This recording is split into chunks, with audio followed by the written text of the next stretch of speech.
I did a bit of grinding off camera. Okay, so here's what happened. I didn't record for a week, and of course, the 1 week that I don't record anything, I get 2 Ultra Petals. They were both dropped by Ultra Mobs, and in case you don't know, Ultra Petals very rarely drop from Ultra Mobs. So basically, my drop rates are absolutely legendary. Or should I say, Ultra.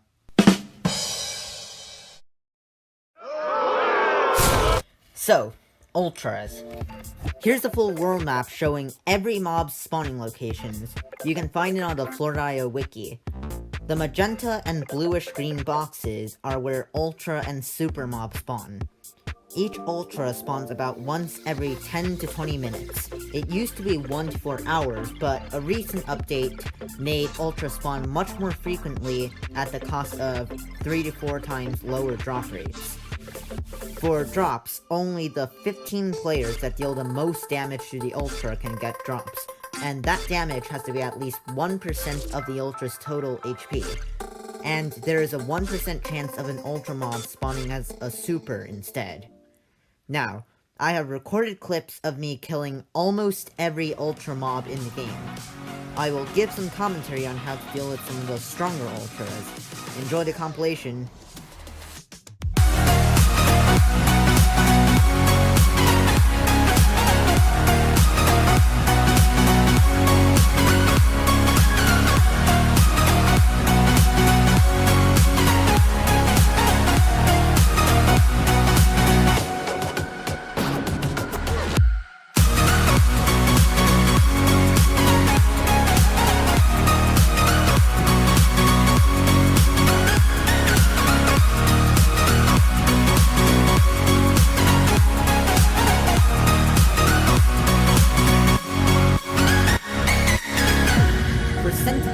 Make sure to attack from the rear segment. If you hit the head, you will aggro the entire centipede. Use lightning to damage multiple segments at once, but just don't do it too close to the head.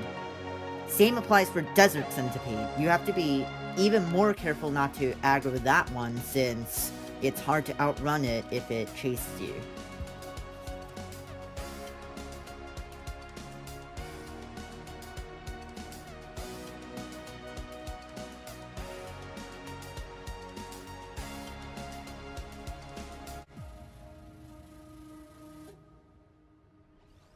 Countering one of these involves out-healing the leech's lifesteal ability. You might recognize this clip from last video. A build like this won't work now because of the healing nerf. Basil is pretty much necessary.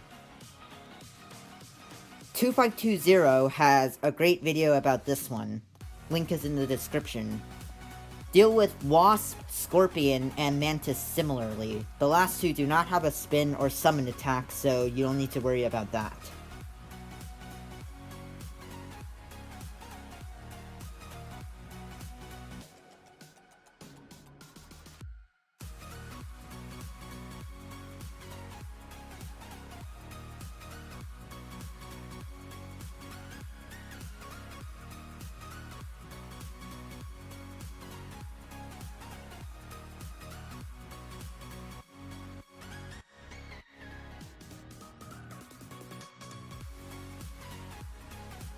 This is a pretty weak one, but there's a way to make it even easier.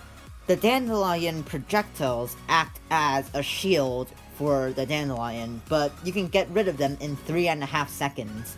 Stand between 2 projectiles so you won't get hit by one, then equip Uranium. This will deal damage to the Dandelion without having to destroy a projectile first, and once the Dandelion takes damage, it will fire all of its projectiles, leaving it without any protection from the rest of your petals. An Ultra Leaf Bug has 7.3k armor, so make sure that you're using petals that deal more than that amount of damage. And if you don't have any petals that are that strong, use Lightning because it bypasses armor.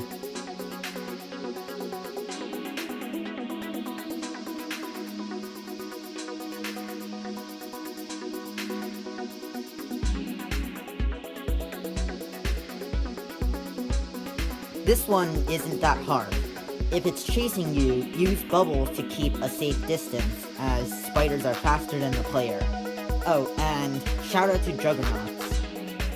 Use missiles to lure the Ultra Roach near a corner, then use that corner as a line of sight blocker and use wings to damage the Roach.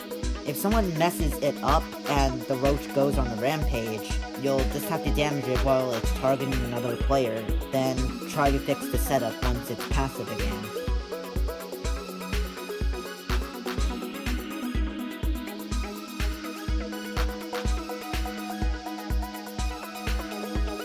If the crab is targeting you, run straight away from it, and when it stops moving, get out of the way because that means it's about to charge. Ranged petals are best for dealing with ultra crabs.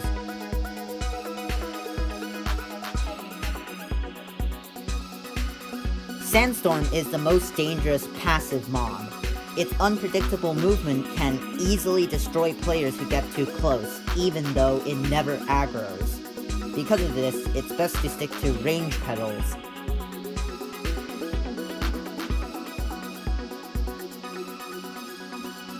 You need some way to slow the beetle. Ultra mobs are immune to webs, so Ultra Jellies are your best option. For Ultra Fly, play similarly to Ultra Beetle. Use Ultra Jellies to slow them down. Because even though Ultra Beetle and Ultra Fly behave very differently, the main problem with both of them is their speed.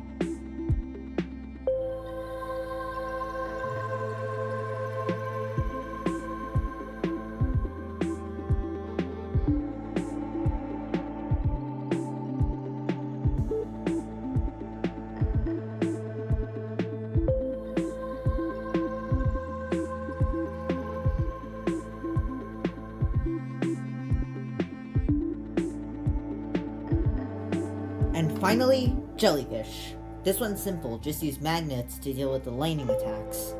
I didn't get a clip of Hell Beetle because, well, there's no way I'm beating one of those.